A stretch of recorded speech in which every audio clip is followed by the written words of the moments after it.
The air in Rome that pre-dawn morning was thick, not with the dust of battle, but with the silence of disbelief. It was a silence earned through years of fascist bluster and the escalating, brutal reality of war. At 4:30 a.m., the vanguard of the American Fifth Army, led by Major General Jeffrey Keyes, the Second Corps, rolled onto the cobblestone streets. Rome, the eternal city, was being liberated. But for thousands of Italian soldiers, this was not a moment of national triumph. It was the starting gun in a desperate, deeply personal race for survival. The official narrative often describes a seamless transition, a city welcoming its saviors. The reality, however, was a grotesque irony, a logistical nightmare born of sudden systemic collapse. For Italy's soldiers, particularly those still under nominal Axis command or stranded in the messy lines of retreat, the American advance presented a paradox. The Americans were the enemy, yet they were also the only salvation from a fate far worse: the chilling revenge of their former German allies, the unforgiving judgment of their own people, or the ceaseless, senseless attrition of a lost war. The core thesis of this desperation lies in an essential historical contradiction. The greatest challenge facing the liberating allies in Italy was not always defeating the enemy, but processing the friend, or rather, the former enemy, who was now begging for peace.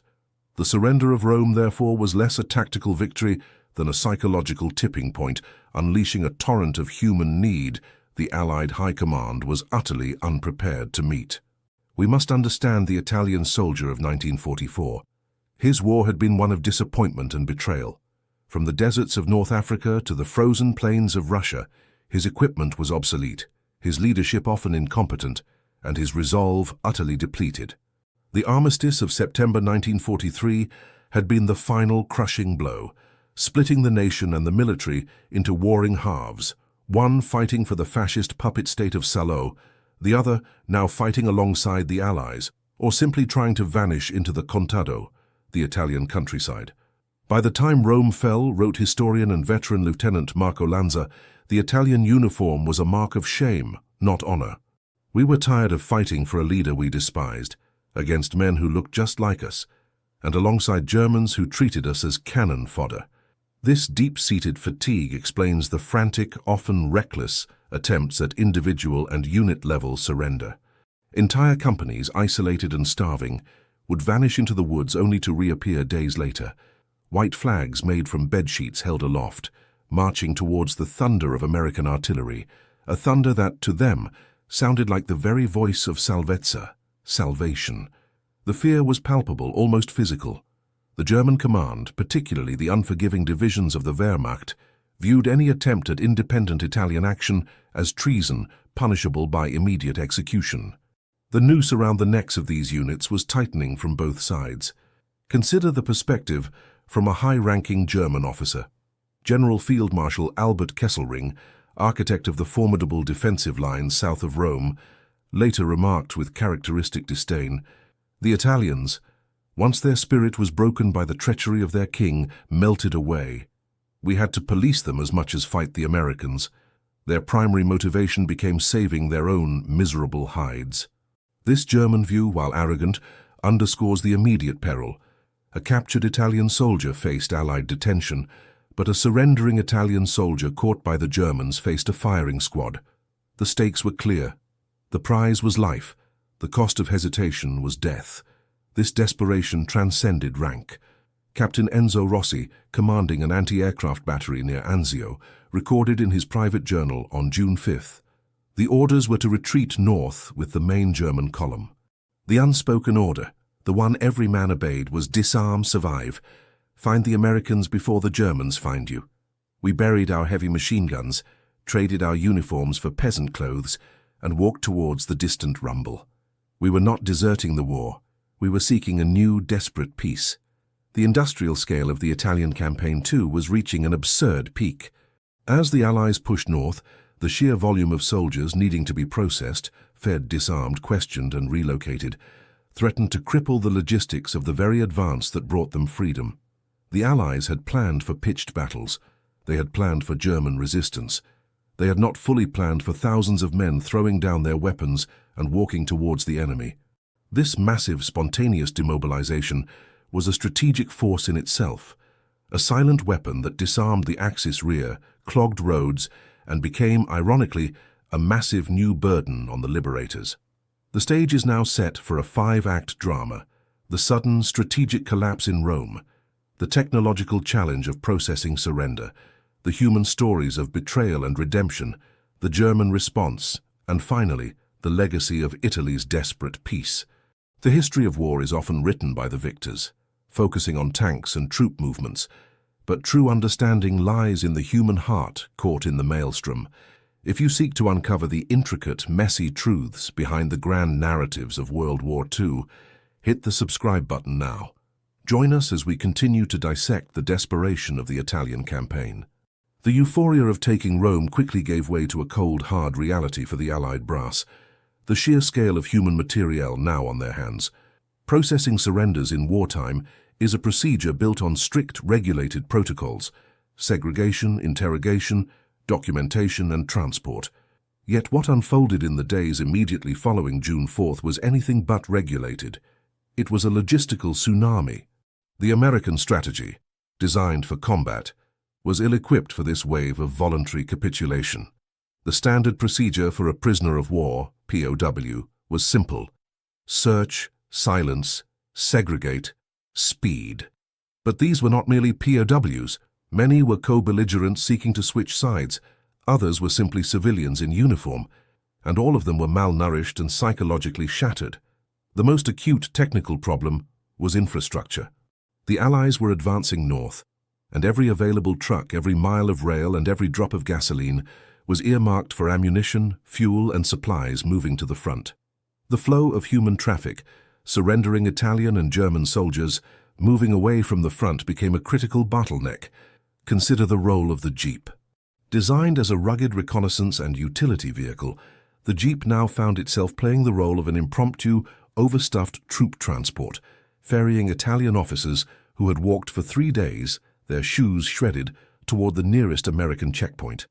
The radio traffic, normally reserved for vital operational commands, was increasingly consumed by desperate queries, requesting transport for 300 unarmed locals claiming to be regulars, or "Where is the designated collection point? We have 500 here and the Germans are still within range." The technical specifications of the surrender itself demanded specific resources. Every Italian soldier needed to be documented. Their standard issue rifle, the Carcano Model 9138, had to be meticulously catalogued, its serial number recorded, and the weapon immediately rendered inoperable. This was not just military protocol, it was counterinsurgency. Weapons floating loose in the chaos of a collapsing front were a recipe for resistance movements and banditry. "We estimated a processing time of 20 minutes per man," recalled Major Thomas H. Ellington of the military police in an after-action report. That included searching for concealed weapons, initial questioning on German movements and documentation. In reality, we were doing it in 5 minutes, often simply taking their names and rank on torn sheets of paper, herding them into open fields surrounded by barbed wire, and hoping the supply trucks could reach them before they rioted out of hunger. The statistics of this burden are staggering. In the first 10 days after the fall of Rome, Allied forces processed approximately 20,000 Italian personnel seeking surrender or seeking to rejoin the Royalist forces. This did not include the German POWs.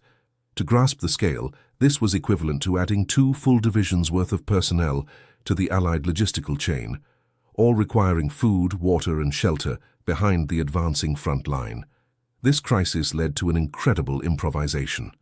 The Allies, needing to move these large groups quickly, activated a fleet of captured Italian military trucks, Lancia 3-row and Spar 38R models, vehicles they had previously dismissed as unreliable. Now, they were essential, piloted by inexperienced American drivers, guided by surrendering Italian navigators who knew the backroads. The technology of the enemy became the necessary tool for processing the enemy's capitulation. The paradox extended to information warfare. Every surrendering soldier was a potential source of invaluable tactical intelligence: German positions, supply dumps, troop morale. Interrogators, already overworked, found themselves swimming in an ocean of conflicting reports. Perspective. Allied Interrogator, Lieutenant Robert W. Davies, U.S. Army. The first wave were officers, terrified but disciplined. They gave us map grid references for the retreating German 10th Army. The second wave, farm boys from the south, just wanted a plate of pasta and safety, trying to separate the genuine tactical gold from the noise, the rumors, the desperation, the pure exhaustion, was the hardest job of the war. Your job wasn't to break them, it was to calm them down enough to remember where the Germans had hidden their fuel.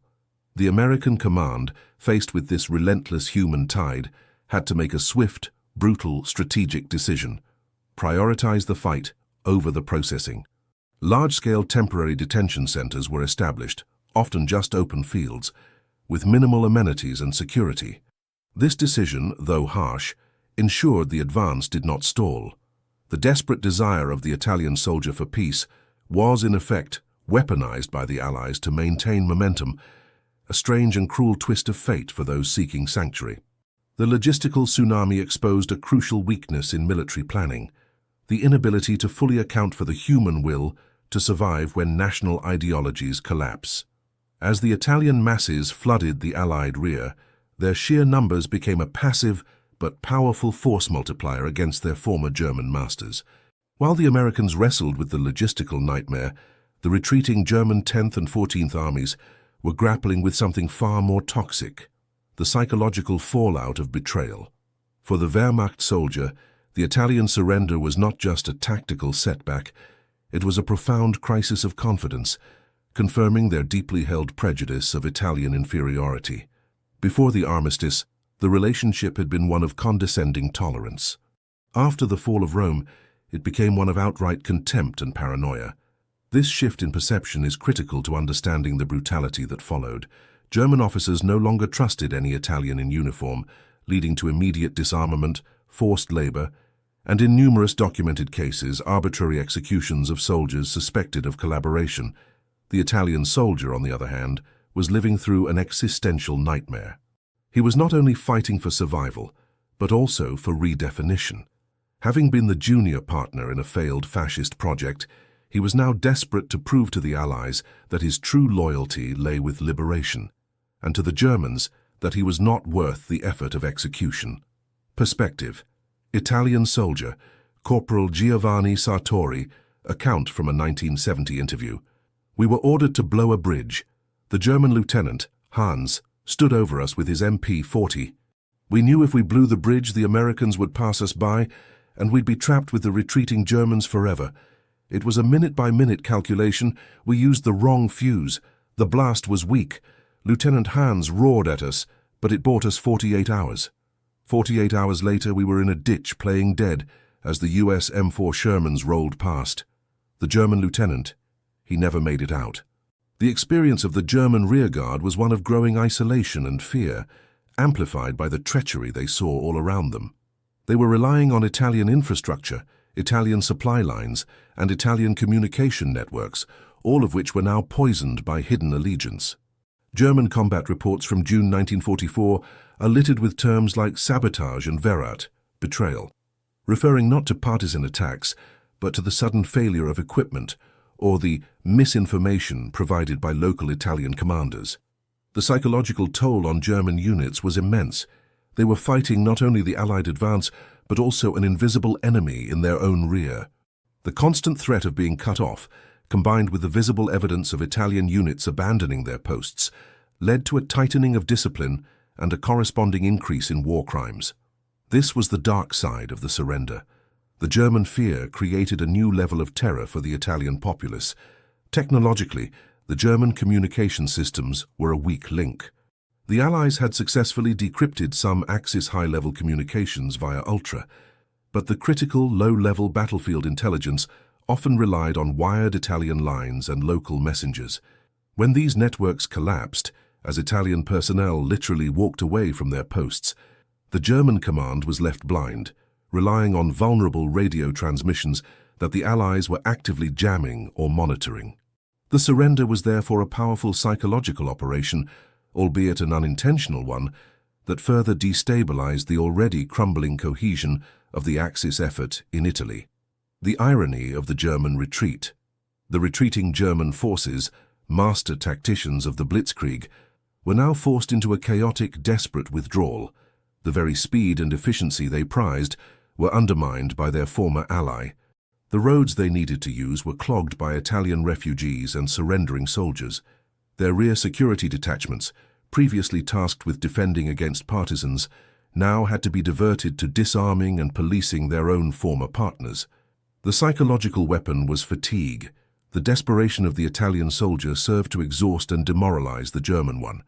The fall of Rome, and the flood of surrenders that followed, was the moment the Axis in Italy ceased to be a functioning alliance and became a master-slave relationship in its death throes, characterized by German paranoia and Italian rassegnazione, a weary resignation to the inevitable.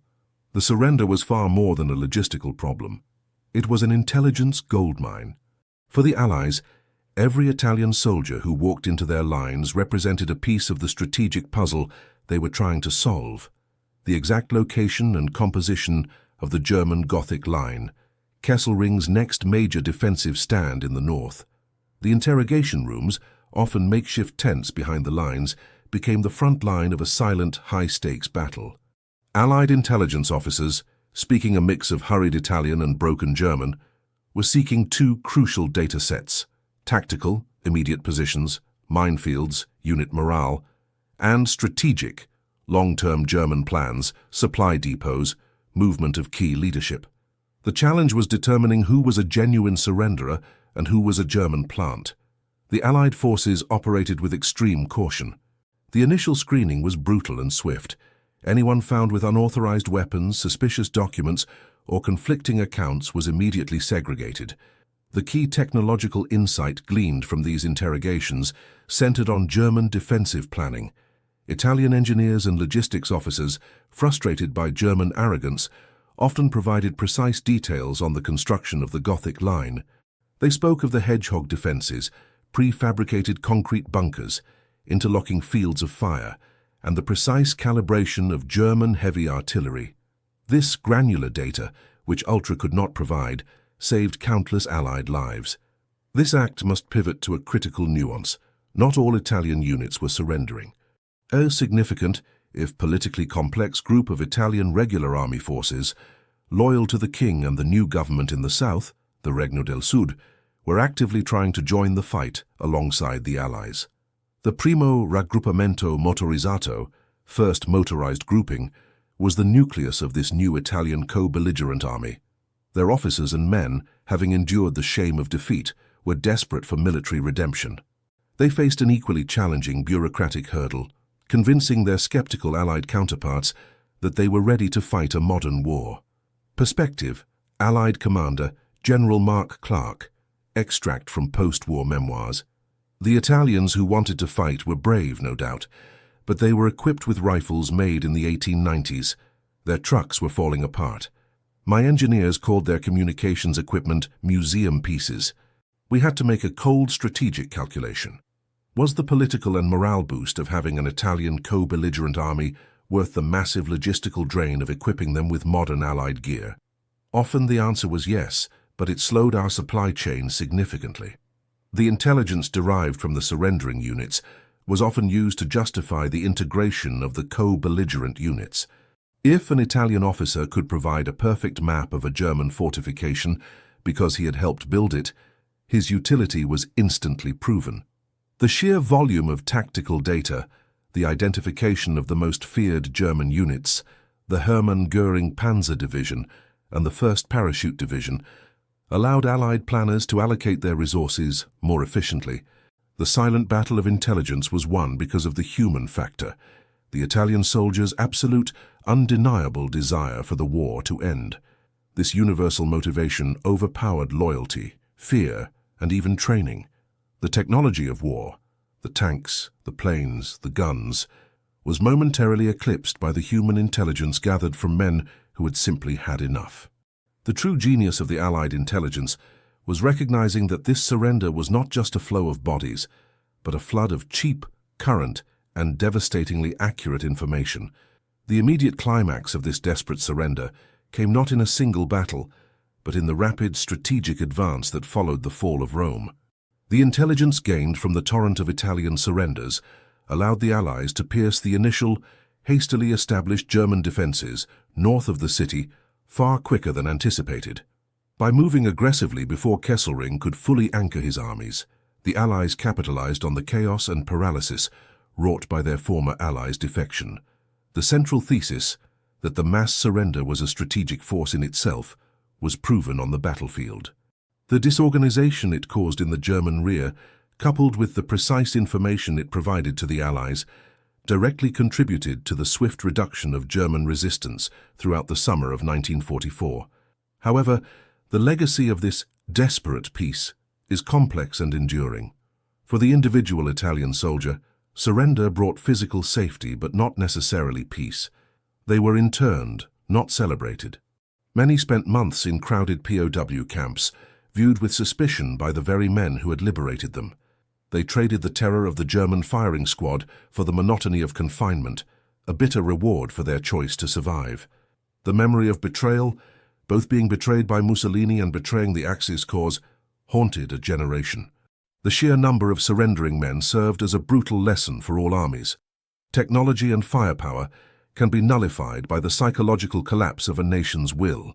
The Allies were forced to develop rapid, flexible protocols for processing large groups of enemy personnel who were not actively hostile, an operational lesson that would be applied in subsequent campaigns, particularly in the later stages of the war in Europe. The logistical failures of June 1944 led to major revisions in the management of non-combatant populations and surrendering forces. The material scale of the surrender is often overlooked. The countless captured Italian rifles, field guns and trucks, though mostly obsolete by Allied standards, provided the initial equipment for the newly formed Italian co-belligerent army units, allowing them to take on non-frontline duties, freeing up essential Allied resources for the high-intensity fight towards the Gothic Line. The ultimate irony remains: the Italian soldier who surrendered in desperation achieved a tactical victory for the Allied cause that their generals could not have won on the battlefield alone. By choosing life over a doomed loyalty, they accelerated the Axis collapse in Italy. The war would drag on for another agonizing year, but the fall of Rome and the accompanying wave of desperate surrenders marked the true beginning of the end for the Axis in Italy. It was a victory not of strategy, but of survival. A peace not of glory, but of profound, exhausted relief. It was the desperate peace sought by a broken army, a peace that, in its own chaotic way, helped secure a lasting peace for the world. The human theater of World War II is endless, filled with stories where the will to survive eclipses military doctrine. If you are captivated by the untold struggle of the Italian soldier and want to explore more history defined by human choice, not just firepower, please like this video and subscribe to our channel.